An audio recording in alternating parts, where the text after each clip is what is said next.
जय Hind. Indian army अपनी शौर्य, बहादुरी और देशभक्ति के लिए जानी जाती है।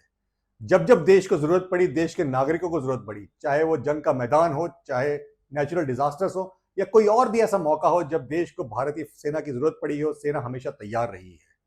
अपनी इन क्वालिटीज के अलावा दो क्वालिटीज ऐसी हैं इंडियन आर्मी में जो शायद ही दुनिया के किसी और फौज के अंदर या किसी देश की फौज के अंदर हो। पहला है हमारा सेकुलरिज्म, यानी कि धर्मनिरपेक्षता। इंडियन आर्मी में अलग अलग धर्मों के ऑफिसर और जवान एक यूनिट के अंदर यूनिट की इज्जत, अपने नाम, नमक, निशान और देश के लिए, अपनी मातृभूमि के लिए एक साथ मुश्किलों का सामना करते हैं, दुश्मन का कठिनाइयों से सामना करते हैं, उसको मुंह तोड़ जवाब देते हैं और अपनी ड्यूटी करते हैं। इंडियन आर्मी में ऑफिसर का धर्म वही माना जाता है जिस धर्म के जवान उस यूनिट के अंदर हो। एक मुस्लिम जवानों की यूनिट के अंदर एक हिंदू ऑफिसर मस्जिद में जाकर नमाज पढ़ता है, वही हिंदू जवानों की यूनिट के अंदर एक मुस्लिम ऑफिसर बिना संकोच किए मंदिर में जाकर पूजा करता है।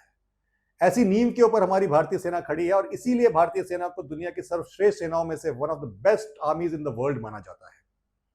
दूसरी क्वालिटी है हमारा एपॉलिटिकल नेचर, यानी कि हमें किसी पॉलिटिकल पार्टी से कोई लेना देना नहीं है, किसी उम्मीदवार से कोई लेना देना नहीं है। हम किसी पॉलिटिकल रैली में नहीं जाते हैं, किसी उम्मीदवार का समर्थन नहीं करते हैं और यहां तक कि इंडियन आर्मी की मेस के अंदर पॉलिटिक्स को डिस्कस करना बैन है। ये बात मैं आपको इसलिए कह रहा हूं क्योंकि ये मेरा डिस्क्लेमर भी है। मेरा पर्सनली भी किसी पॉलिटिकल पार्टी से कोई लेना देना नहीं है, मेरा कोई फेवरेट नहीं है। लेकिन दुख मुझे आज इस बात का हुआ जब मैंने हेडलाइन देखी कि ऑपरेशन सिंदूर एक तमाशा था। जी हां, हमारे देश के चुने हुए नेता के द्वारा, अगेन मैं किसी का नाम नहीं ले रहा हूं, ना ही मुझे कोई लेना देना है वो किस पार्टी से है, क्या उनका नाम है, लेकिन ये स्टेटमेंट दी गई पब्लिक डोमेन में जिसमें कहा गया ऑपरेशन सिंदूर एक तमाशा था।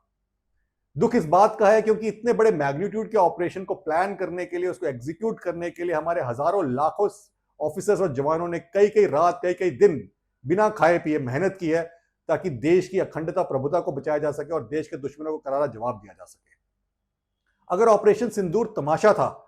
तो फिर उन 5 जवानों की शहादत का क्या, जिन्होंने अपने देश की सीमाओं की सुरक्षा के लिए खुशी खुशी अपनी जान दे दी, अपनी देश के लिए शहीद हो गए। अगर ये तमाशा था तो उन 13 सिविलियंस का क्या जो पुंछ के इलाके में पाकिस्तानी शेलिंग के अंदर मारे गए। और अगर ये तमाशा था तो उन टेररिस्ट जनाजों का क्या, जिन जनाजों के अंदर पाकिस्तान की आर्मी के ऑफिसर्स और जवान शामिल हुए और जिसकी फोटोग्राफ्स पूरी दुनिया में घूमी। अगर ये तमाशा था तो उन मिसाइल अटैक्स का क्या जो इंडिया ने पाकिस्तान के ऊपर किए, खासकर हमारी ब्रह्मोस मिसाइल ने जो उनके पाकिस्तान के मिलिट्री बेसिस और एयर बेसिस को टारगेट करके वहां तबाही मचाई, वहां टारगेट्स को ध्वस्त किया, उनका क्या, जिनके वीडियोस पूरी दुनिया के अंदर, सोशल मीडिया के अंदर पाकिस्तान के द्वारा ही डाले गए। अगर ये तमाशा था तो चाइनीज मेड उन पाकिस्तानी मिसाइल्स का क्या, जिनको हमारी एयर डिफेंस सिस्टम ने हिसार के इलाके में मार गिराया। सोचिए अगर वो मिसाइल्स इंटरसेप्ट नहीं होती तो पता नहीं किस शहर के अंदर कितना बड़ा नुकसान पहुंचा सकती थी। क्या इसको इसीलिए तमाशा कहा जा रहा है क्योंकि बहुत कम बॉडी बैग्स इस ऑपरेशन में हमारे घरों तक आए, यानी कि बहुत अच्छे तरीके से ऑपरेशन प्लान किया गया था और काफी कम नुकसान हमारी सेना को उठाना पड़ा इस ऑपरेशन के अंदर।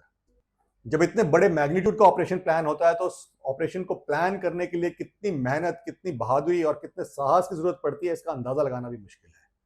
हमारे जवान न केवल ऑपरेशंस के दौरान बल्कि हर रोज अपनी सीमाओं की सुरक्षा कर रहे हैं, देश के लिए रात रात जाग कर दुश्मन को करारा जवाब दे रहे हैं ताकि हमारे देश के नागरिक सेफ महसूस कर सकें और आराम से अपने घर के अंदर अपनी जिंदगी जी सकें। लेकिन इस तरह की स्टेटमेंट जब दी जाती हैं और वो भी पब्लिक डोमेन के अंदर, तो सोचिए कि हमारे जवानों के मोराल के ऊपर कैसा फर्क पड़ेगा। साथ ही इस तरह के सवाल उठाना कि प्रूफ क्या है कि हमने दुश्मन को क्या नुकसान पहुंचाया है या दुश्मन ने हमारे ऊपर क्या नुकसान पहुंचाया है, उसके आंकड़े मांगना, ये भी एक बहुत बड़ी डिससर्विस है क्योंकि इस तरह की कॉन्फिडेंशियल चीजें जो है वो पब्लिक डोमेन में नहीं आनी चाहिए, क्योंकि ये पहली लड़ाई नहीं थी जो हमने पाकिस्तान के साथ लड़ी है, ना ही आखिरी लड़ाई थी। तो दुश्मन के पास इस तरह की कोई नॉलेज नहीं होनी चाहिए कि उसकी क्या चीज ने काम किया और क्या चीज उसकी विफल रही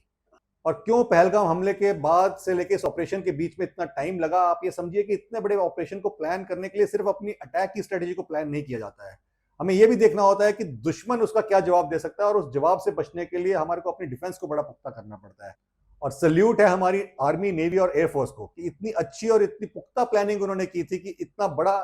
एक्शन पाकिस्तान के ऊपर करने के बाद भी उनकी तरफ से जो एक्शन किया गया वो हमारे ऊपर बिल्कुल भी किसी तरह का कोई खास नुकसान नहीं पहुंचा पाया। आखिर में ये कहना चाहूंगा कि इस तरह की डीमोरलाइजिंग स्टेटमेंट्स जो है हमारे जवानों के ऊपर नेगेटिव असर डाल सकती हैं। हालांकि हमारे जवान फिर हुक्म मिलने के ऊपर अपने ऑब्जेक्टिव्स को अचीव करेंगे, जैसे कि ऑपरेशन सिंदूर में किया, क्योंकि हमें इस बात का ध्यान रखना चाहिए कि एक जवान जब अपनी जान को हथेली पर लेकर अपने घर बार को पीछे छोड़कर सीमाओं की रक्षा के लिए आगे जाता है तो उसे इस बात का विश्वास रहता है कि जब वो जीत कर वापस आएगा तो उसका जय जयकार से स्वागत किया जाएगा, ना कि सवालों और आरोपों के साथ।